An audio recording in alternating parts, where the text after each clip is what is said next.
ખબરોમાં બન્યા રહેવા માટે બેલ આઇકોન દબાવો અને એબીપી અસ્મિતાને સબસ્ક્રાઇબ કરો.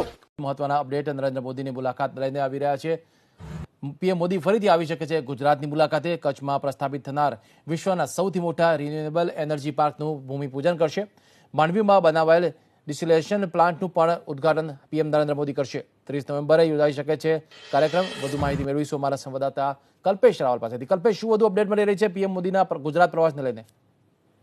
વિશાલ, 30મી નવેમ્બર આ કાર્યક્રમ યોજાઈ શકે છે. જો કે તેમને આમંત્રણ આપવામાં આવેલું છે, પરંતુ રાજ્ય સરકારના સૂત્રોના જણાવ્યા અનુસાર હજુ કન્ફર્મેશન નથી આવ્યું. પરંતુ માનવામાં આવી રહ્યું છે કે આ કચ્છનો જે એમનો પ્રવાસ છે 30મી નવેમ્બરે યોજાઈ શકે છે. ત્યાં બે મોટા કાર્યક્રમ છે. એક તો નવી જે સોલાર અને રિન્યુએબલ પોલિસી રાજ્ય સરકાર દ્વારા બહાર પાડવામાં આવી હતી, એની અંતર્ગત કચ્છમાં વિશ્વનો સૌથી મોટો રિન્યુએબલ એનર્જી પાર્ક બની રહ્યો છે તેનું ભૂમિપૂજન કરશે. અને દરિયાનું જે ખારું પાણી મીઠું કરવાનો જે ડિસેલિનેશન પ્લાન્ટ જે છે માંડવીમાં તૈયાર થયો છે તેનું પણ ઉદ્ઘાટન કરવામાં આવશે. 30મી નવેમ્બરે દેવ દિવાળી આવે છે અને દેવ દિવાળીના દિવસે પ્રધાનમંત્રી ગુજરાતમાં હોઈ શકે છે.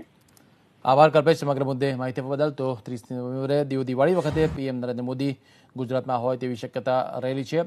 એક બે મુદ્દા એવા છે કારણ કે લોકાર્પણ પણ કરી શકે છે. ખાસ કરીને કચ્છમાં વિશ્વના સૌથી મોટા રિન્યુએબલ એનર્જી પાર્કનું ભૂમિપૂજન નરેન્દ્ર મોદી કરશે. તો માંડવીમાં બનાવેલા ડિસેલિનેશન પ્લાન્ટનું પણ તેઓ ઉદઘાટન કરી શકે છે. અને 30 નવેમ્બરે ગુજરાતમાં આવે પીએમ નરેન્દ્ર મોદી તેવી સૂત્રો દ્વારા માહિતી મળી છે.